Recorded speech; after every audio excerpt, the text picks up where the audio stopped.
অনেক দিন ধরে বাসায় ঝাল ঝাল করে চটপটি বানিয়ে খেতে ইচ্ছে করছিল। বাচ্চারাও বলল যে মা অনেক দিন ধরে আমরা বাসায় চটপটি বানিয়ে খাই না।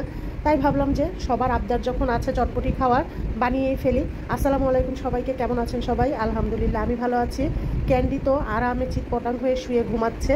আজকে আমি চটপটি বানাবো। আগের দিন রাতে আমি মটর ভিজিয়ে রেখেছিলাম, আর আমি আজকে রাঁধুনির রেডিমিক্স চটপটির মশলা নিয়ে নিয়েছি। সারা রাত ভেজানোর পরে মটরগুলো ফুলে টসটসা হয়ে গিয়েছে। এখন আমি মটরগুলো সেদ্ধ দিয়ে দিয়েছি। খুব ভালো করে মটরগুলো সেদ্ধ হওয়ার পরে পানি অল্প পরিমাণে রেখেছি, একদম বেশি পানি রাখলে কিন্তু ভালো লাগে না। এরপর আমি চটপটির মশলাটা দিয়ে দিয়েছি, একটু নাড়াচাড়া করে নিব। সেই সাথে আমি আলু ডিম সেদ্ধ করে কেটে নিয়েছি, পেঁয়াজ কুচি করে নিয়েছি, কাঁচামরিচ কুচি নিয়েছি, একটু চটপটির মশলাও নিয়ে নিয়েছি, টক বানিয়ে নিয়েছি, লেবু কেটে নিয়েছি, ধনিয়া পাতা কুচি করে নিয়েছি, সব কিছু রেডি করে দিয়েছি। আর জামাইকে বলেছি আজকের চটপটিটা তুমি বানাবা, কারণ আমার ঘরে আরও টুকিটাকি কাজ আছে, সেগুলো আমি শেষ করি। ও চটপটিটা বানাচ্ছে।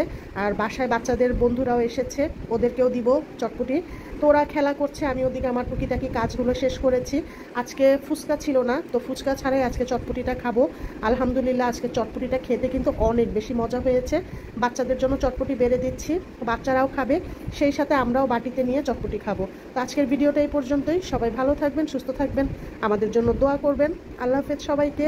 চটপটিটা খেতে কিন্তু সত্যি অনেক বেশি মজা হয়েছে। ডিম বেশি করে দিয়ে চটপটিটা খাচ্ছি।